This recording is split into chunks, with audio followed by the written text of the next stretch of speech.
하나님의 말씀 보겠습니다. 하나님의 말씀 데살로니가 전서입니다. 데살로니가 전서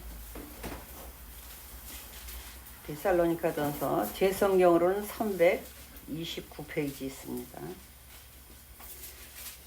데살로니가 전서 1장 6절부터 10절까지 제가 한 절 읽고 여러분이 한 절 읽고 마지막 절을 같이 읽겠습니다. 6절 또 너희는 많은 환난 가운데서 성령의 기쁨으로 말씀을 받아 우리와 주를 본받은 자가 되었으니 그러므로 너희가 마게도냐와 아가야에 있는 모든 믿는 자의 본이 되었느니라. 주의 말씀이 너희에게로부터 마게도냐와 아가야에만 들릴 뿐 아니라 하나님을 향하는 너희 믿음의 소문이 각처에 퍼졌으므로 우리는 아무 말도 할 것이 없노라. 그들이 우리에 대하여 스스로 말하기를 우리가 어떻게 너희 가운데 들어갔는지와 너희가 어떻게 우상을 버리고 하나님께로 돌아가서 살아계시고 참으신 하나님을 섬기는지와 또 같이 죽은 자들 가운데서 다시 살리신 그의 아들이 하늘로부터 강림하실 것을 너희가 어떻게 기다리는지를 말하니 이는 장래의 용하심에서 우리를 건지시는 예수시니라. 아멘. 올해의 표가 뭡니까? 올해의 표가? 태연이 크게. 올해의 표가 뭐야? 크게. 아멘.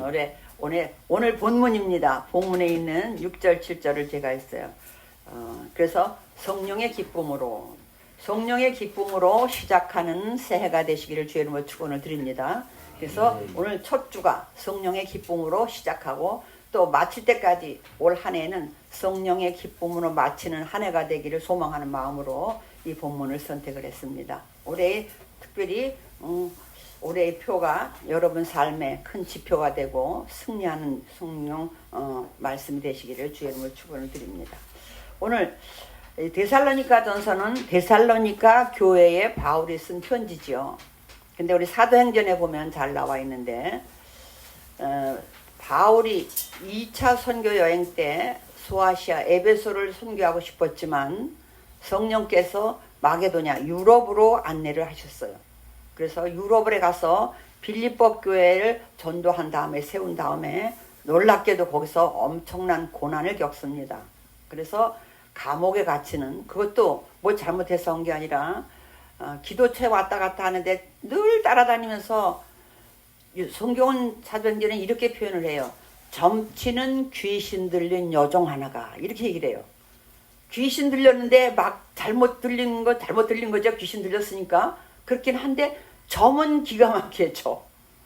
점을 치는 귀신 들린 여종이 있다는 거예요. 그래가지고 그 주인이 하나도 아니에요. 주식회사 같아. 그 점치는 귀신 들린 여인이 주식회사가 된 것 같아. 주인이 많아. 왜? 그만큼 돈을 잘 번다는 얘기거든요. 그래서 쫓아다니면서 말을 하는데 말은 다른 말을 해요. 이 사람들은 지극히 높으신 하나님의 종들로서 이렇게 지극히 정상적인 말을 해요. 근데 하도 그러니까 귀찮아서 그만 거기다 대고 말했어요. 예수 이름으로 귀신아 나오라 그랬더니 나와버렸어. 나왔으면 그 다음부터 태어나 점을 칠 수 있을까 없을까? 응? 점을 칠 수 있을까 없을까? 점을 못 치는 거예요. 못 쳐. 태연이는 내 목사님 얘기 잘 들어야 돼 앞으로. 없어요. 딴 생각하면 못 알아들어. 태연이가 얌전하기는 한데 가끔 사색을 많이 하는 것 같아. 뭔가 깊은 생각을 많이 하는 것 같아. 철학자가 되려면. 그래서 귀신이 나오니까 점을 못 치는 거예요. 그러니까 그 주인들이 화가 났어. 왜? 자기 기업이었거든. 자기의 생업이었거든요. 돈을 잘 벌었거든요. 주식회사가 망해버렸어. 그래서 없는 죄를 뒤집으셔가지고 우리 나라를 혼란스럽게 하는, 자기들이 주인이 뭐 왕이라고 하면서 반역을 일으키는 그런 사람들이 있다. 그래가지고 빌립보 감옥에 들어갔어요. 막 얻어맞고 감옥에 들어가서. 그러나 우리가 잘 아는 것처럼 하나님 역사하셔서 지진이 일어나고 그렇게 해서 오히려 거기 있는 감옥에 있는 간수가 예수 믿는 그 사람들이 빌립보 교인이 되는. 그래서 거기서 떠나서 이제 데살로니가, 오늘 나오는 데살로니카라는 데로 갔어요. 갔는데 거기 바울은 전도할 때 자기가 그래도 뭔가 익숙한 데를 찾아가야 돼. 그 익숙한 데가 뭐냐면 유대인 회당이에요. 회당. 유대인 회당에 가면 자기 동족인 유대인들이 있어요. 그리고 하나님을 잘 믿는 사람들이에요. 자기들 간에는 하나님을 잘 믿는다고 해요. 그러니까 잘 믿으니까 대화도 통해, 언어도 통해, 그 믿음도 일단은 통해요. 근데 그 뒤에 이 하나님까지만 알지 그 뒤에 예수님이 오셔서 메시아로 오셨다는 거는 인정 안 하는 거예요. 그래서 그 말을 전하기 위해서 회당을 다녀요. 그럼 유대인들이 보기에는 뭐냐면 이단이 들어온 거예요. 유대인들이 보기엔 이단이 들어왔다고. 그러니까 아주 사생결단을 해. 목숨을 걸어요. 그래서 바울 일행이 어려움을 당해요. 바울 일행이라면 바울과 실라와 디모데 세 사람이 다니고 있거든요. 이게 어려움을 당해요. 유대인들이 얼마나 무섭게 해야 하는지 목숨까지 위태로워. 그래서 데살로니가에서 딱 3주밖에 못했어요. 3주 우리는 오늘날은 우린 주있지만 그들 나로서는 안식일날 회당에 모여서 말씀을 가지고 의논을 하고 토론을 하거든요. 근데 거기에 3번밖에 참석을 못했는데 그만 유대인들한테 쫓겨났어요. 그래서 베레아라는 데로 갔지만 그 사람들이 베레아까지 쫓아왔어요. 도망가는 데까지 쫓아다니면서 해요. 그래서 베레아에서 사람들이 몰래 할 수 없이 아덴이라고 하는 아테네라고 하는 데로 급히 일단 바울이 말하고 다니고 있거든요. 다른 일행은 따라다니고 그러니까 바울만 일단 급하게 목숨이 위태로우니까 아덴이라는 데로 피신을 시키는 그것이 데살로니가 전서거든요. 그러니까 아덴으로 먼저 피신을 가면서 뭘 부탁을 하냐면 나는 먼저 가지만 디모데와 실라를 그쪽으로 보내달라. 자기들 안녕 그 사람한테 그래요. 근데 그 아덴에서 그만 몇 사람이 믿는 사람이 생기기는 했지만 바울은 도망가면 피신하면 거기서도 무조건 또 전도를 해요. 근데 거기서 몇 사람 얻긴 했지만 철학의 도시 아테네는 철학의 도시인데 말 잘하는 사람이 얼마나 많은데 바울도 말은 잘하는 사람이거든요. 말을 잘하는데 그 안 통한 거예요. 지식이 많은 사람이었지만 몇 사람만 얻고 거기는 교회를 세우지 못했어요. 그래서 그 사람들을 오라고 시켜놓고 고린도로 갔어요. 우리가 잘 아는 고린도에 있는데 바울과 실라가 왔어요. 근데 일단 다시 온 디모데를 한번 보내봤어요. 바울이 디모데와 실라가 왔는데 디모데를 다시 궁금해서 왜냐하면 내가 3주밖에 못 있었는데 과연 데살로니가 교회가 잘하고 있는지 다 흩어졌는지 궁금해서 사람을 보내요. 디모데를 보내요. 디모데가 갔다 오더니 너무너무 잘하고 있다는 거예요. 그러면서 핍박도 같은 동족에게도 핍박을 받고 유대인에게도 핍박을 받고 이러면서도 잘하고 있다고 편지를 써보낸 거. 그래서 그 소식을 듣고 너무너무 좋아서 쓴 편지가 데살로니가 전서에서.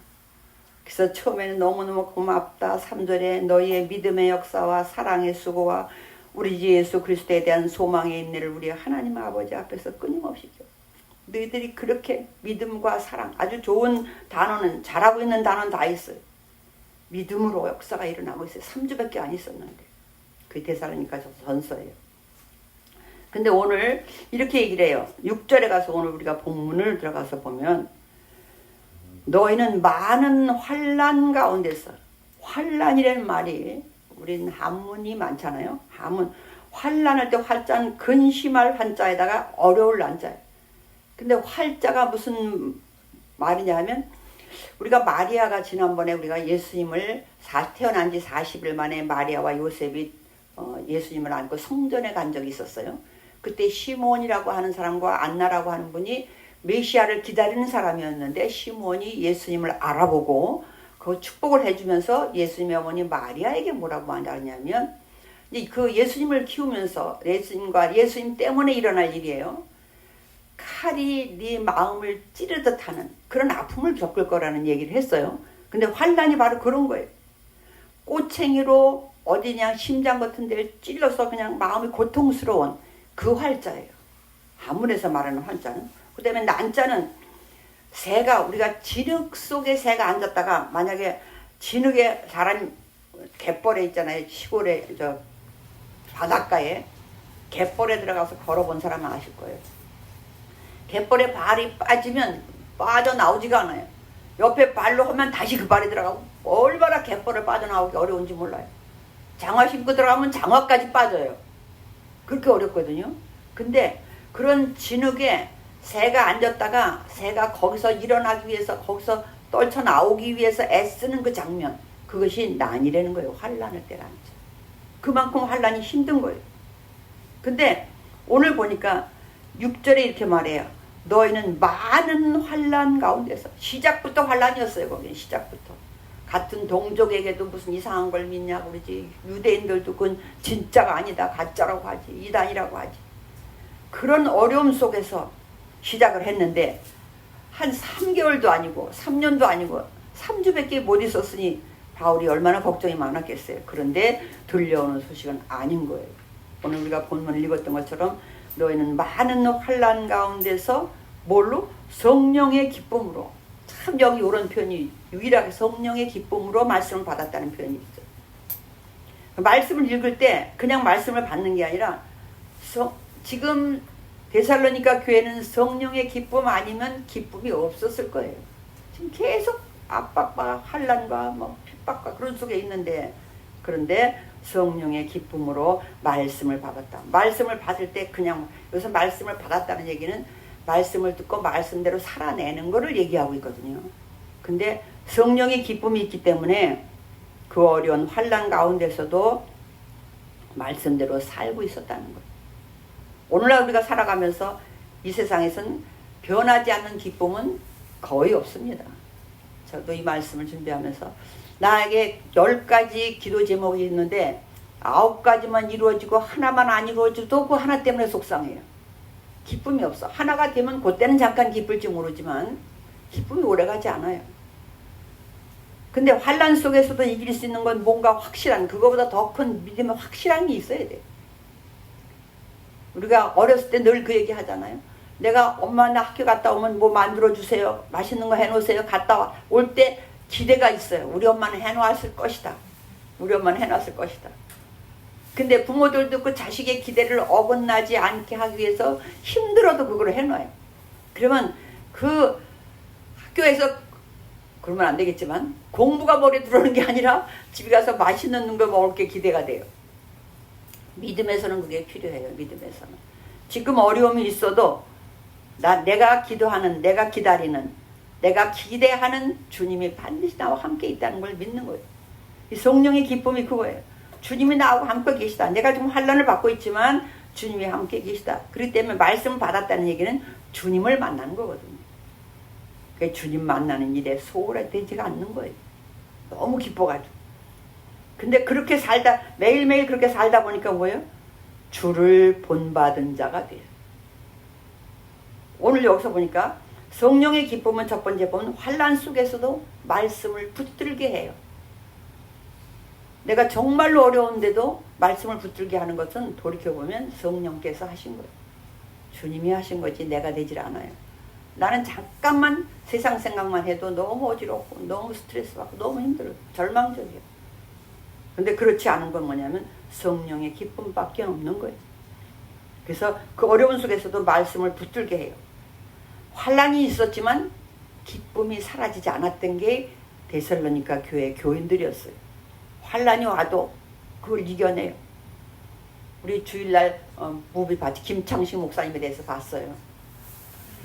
참 너무 억울할 것 같아요. 아무것도 모르는 이 땅에 예수라는 복음이 들어왔는데 그거 믿는 것 때문에 막 죽음이 위태롭고, 그렇다고 뭐 날마다 기적이라는 것도 아니에요. 그때는 초대교회는 기적도 예수님이 많이 일으키시고 했지만 또 사도들도 그랬지만 기적이 일어나는 것도 아니에요.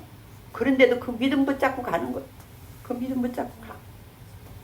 그래서 오히려 그 기쁨이, 그 참는 기쁨으로 견뎌내는 것을, 살아내는 것을 보고 사람들이 오히려 이상하다 보는 거예요. 아, 저 뭘 믿는 구석이 있는가 보다. 우리가 그 전에 뭐 큰 소리 치는 사람 보면 그러죠. 저 믿는 구석이 있는가 봐. 남 모르는 믿는 데가 있는 거예요. 그래서 성령의 기쁨이 고난을 없애지는 못해요.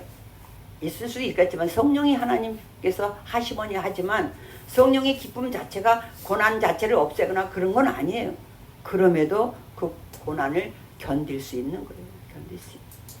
두 번째 보면 성령의 기쁨 때문에 오늘 6절에 보니까 주를 본받은 자가 되었으니, 주님을 본받은 자가 되었대요. 우리와 주를 본받은. 처음에는 아까 세 사람이 다닌다 그랬어요. 바울과 실라와 디모데가 다니고 있어요. 근데 그들의 삶이 와서 얼마나 모범적인 삶을 살았겠어요. 와서 전도해야 되니까, 선교사로 왔으니까 모범된 그들의 삶을 그들은 떠났지만 성령의 기쁨으로 이들이 그대로 살아내고 있어요. 근데 그 살아낸 그들의 믿음은 뭐냐 하면, 그들의 삶은 그들은 다시 예수님을 본받은 삶이에요. 그러니까 원래 본은 누구예요? 예수님이에요. 우리가 본이라는 건 본뜬다 그러잖아요. 우리가 본을 옛날엔 본이라는 표현을 썼어요. 옷을 만들려면 일단 본부터 떠야 돼. 양장점이나 그런 거 하는 분들은 잘 알 거예요. 버섯을 만들어도 버섯 모양부터 종이로 이렇게 만들어요. 그걸 본이라고 그래요. 본. 원본을 가지고 해야 돼. 원본 사실. 그래서 원본을 받아서 우리가 바울, 실라, 디모데가 있지만 그들은 진짜 원본인 주님을 본받은 거예요. 그 본을 다시 이 데살로니가 교인들이 받는 거예요. 그래서 두 번째 뭐야? 본받는 신앙이 되게 하는 거예요. 뭐는? 성령의 기쁨. 그래서 진정한 기쁨은 말이 아니라 삶으로 이들이 살아내서 본이 됐어요. 그들의 삶이. 그래가지고 6절 보니까 본받은 자가 되었으니 7절에 그러므로 너희가, 데살로니가 교인들을 얘기해요. 마게도냐와 아가야에, 마게도냐는 유럽이에요. 유럽. 근데 아가야는 또 어디냐면 고린도가 있는 데예요. 고린도. 고린도에 있는 모든 믿는 자의 본이 되었느니라. 그들이 예수님의 제자인 바울과 실라와 디모데를 본받았더니 그것은 그들은 다시 예수님을 본받은 것이었어요. 결국은 예수님을 본받은 삶을 자기들이 살아야지 그런 게 아니고 성령의 기쁨으로 말씀을 받다 보니까, 그렇게 살다 보니까, 순종하다 보니까 자기들이 예수님을 본받은 자가 되어 있어요. 보니까 우리가 내가 그냥 예수님이 제자처럼 살아야지 하지 않아도 말씀대로 살다 보면 남들이 볼 때 알아요. 예수 믿는 사람인가 봐. 어떤 때 우린 인상도 좋게 해야 돼. 어디 가서 찌그리면 안 돼. 목사님 같아요. 이런 사람 있고. 그 어떤 때 여자니까 여자 목사를 잘 모르는 분들은 권사님이세요? 사모님이세요? 이렇게 물어요. 근데 만약에 나중에 알고 봤더니 목사래, 만약에. 근데 인상이 뭐 같아? 그럼 뭐라 그랬어요? 아유, 얼마나 좋지 않은 소리가 들리겠어요? 본이 되었대. 그래서 그렇게 살다 보니까, 그래서 링컨 대통령이 그 말 했잖아요. 자기가 대통령 됐을 때 40이 넘은 자기 족수를 다리에 관료에 앉히면서 그랬어요. 사람들이 펄쩍펄쩍 뛰었을 때 그래. 그 인상이 좋았던가 봐요. 사람이 40이 넘으면 자기 얼굴에 책임을 져야 된다는 거예요. 그렇다고 40 조금 없댔다고 괜찮다고 생각하지 마시고 40 조금 안 된 사람들 40이 넘으면 자기 얼굴에 책임을 져야 된다는 얘기는 자기의 삶에 자기의 모습이 이제는 뭘로 됐어요? 인상이 돼버리는 거예요. 그때쯤 되면 자기 인생이 드러나는 거예요. 모습이 굳어지는 거예요. 그렇게 해서 본이 됐어요. 그랬더니 그래서 거기서 본이 된 것뿐만 아니라 이렇게 8절에 이래요. 주의 말씀이 너희에게로부터 마게도냐와 아가야에만 들릴 뿐 아니라, 그 근처에만 들릴 뿐이 아니라, 지금 바울이 기뻐서 편지 쓰는 거예요. 무슨 소문을 듣고 편지를 쓰는 거예요. 지금 하나님을 또 갔다가 디모데가 와서 전해주기도 했지만 주변에 있는 소문도 들었어요. 그래서 뭐라고 말하냐면 마게도냐와 아가야에만 들릴 뿐 아니라 하나님을 향하는 너희 믿음의 소문이 각처에 퍼졌대.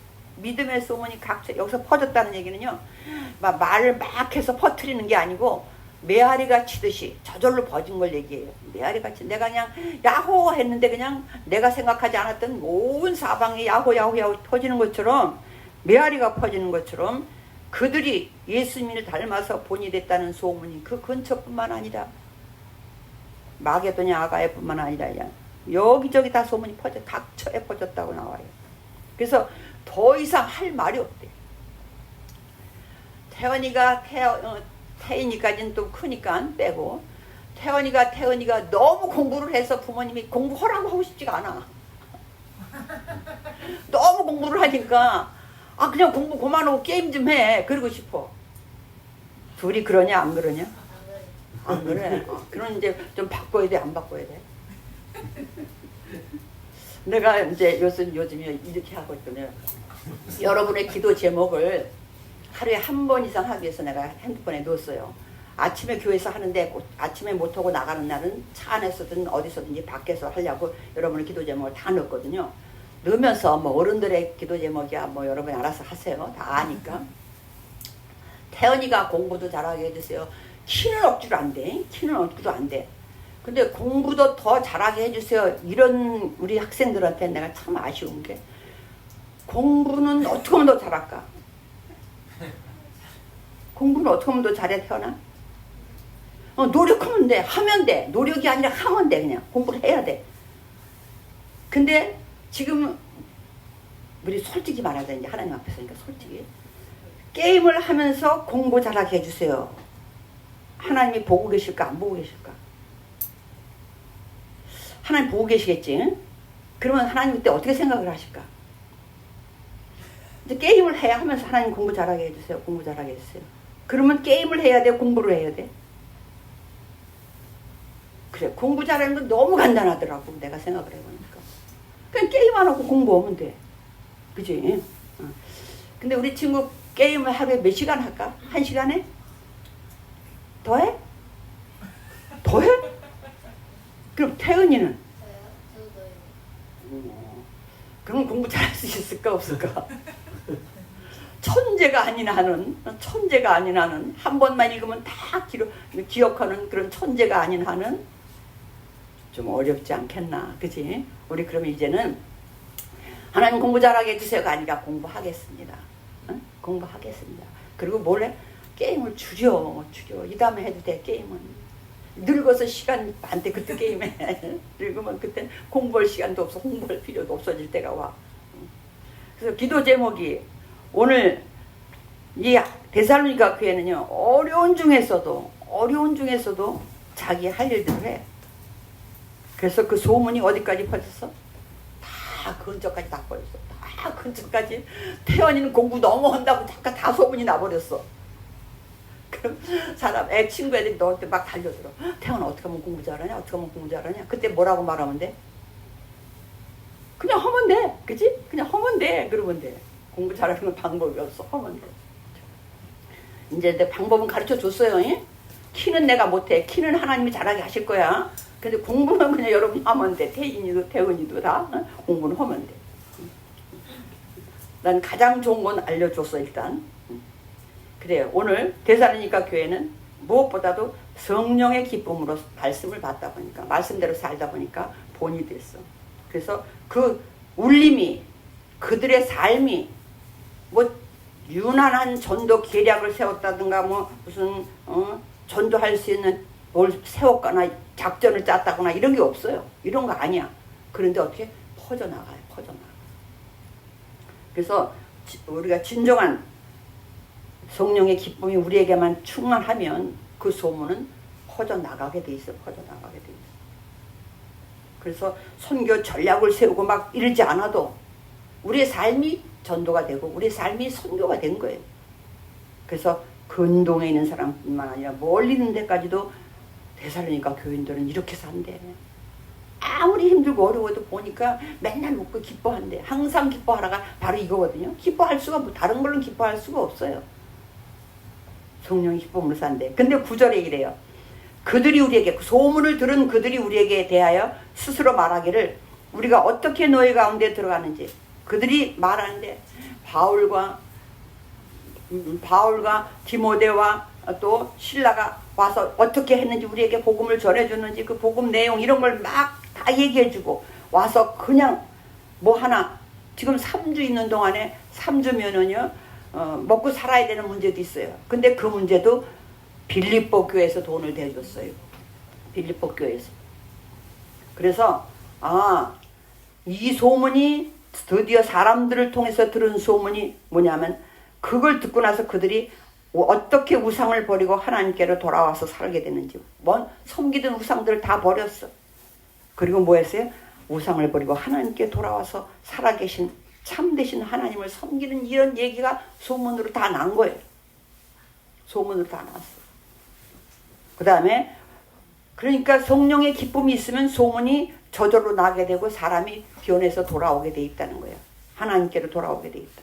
또 10절에 보니까 같이 10절 한번 읽겠습니다. 시작. 또 죽은 자들 가운데서 다시 살리신 그의 아들이 하늘로부터 강림하실 것을 너희가 어떻게 기다리는지를 말하니 이는 장래의 노하심에서 우리를 건지시는 예수시다. 말이 좀 어려운 것 같지만 죽은 자들 가운데서 다시 살리신 그 하나님을 얘기해요.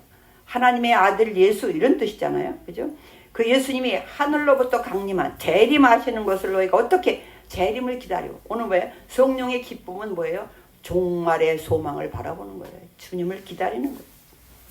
그것이 성령의 기쁨을 가진 사람들의 삶 속에서 나타나는 거예요. 환란이 끝나지 않았어요. 아직 세상이 변하지도 않았어요. 그래도 주님 다시 오신다는 걸 기다리는 거예요. 기다리는 거예요. 그래서 그들은 오실 주님을 기다리는 소망 위에 서 있어요. 오늘 성령의 기쁨은 미래를 아는 사람의 기쁨이에요. 우리는 누군가를 믿잖아요. 뭔가를 믿잖아요. 미래를 알아요. 다른 것을 잘 몰라. 내가 어떻게 될지 모르지만 분명한 것은 심판이 있다. 주님이 다시 오신다는 걸 믿는 거예요. 오늘 하나님은 우리에게 물으십니다. 우리는 어떤 기쁨으로 신앙생활을 하느냐? 우리가 기뻐하는 것은, 기다리는 것은 무엇이냐? 그리고 우리는 누구를 본받아서 누구를 본으로 삼고 살아가느냐? 하나님이 오늘 우리에게 물으십니다. 그래서 성령의 기쁨은 환난 속에서도 말씀을 붙들고 본이 되는 신앙으로 자라게 하고 복음을 울려 퍼지게 하고. 왜? 변질되지 않아요. 하나님만 붙들고 있으니까.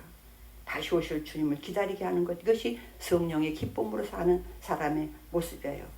오늘 2026년 새해에는 환난이 있어도 말씀으로 시작하고 성령의 기쁨으로 신앙의 본이 되고 말이 아니라 삶이 울려 퍼지게 하고 또 버릴 것은 버리고 하나님께로 돌아오고 오늘도 주님을 기다리며 살아가는 저와 여러분 되시기를 주님의 이름으로 축원을 드립니다.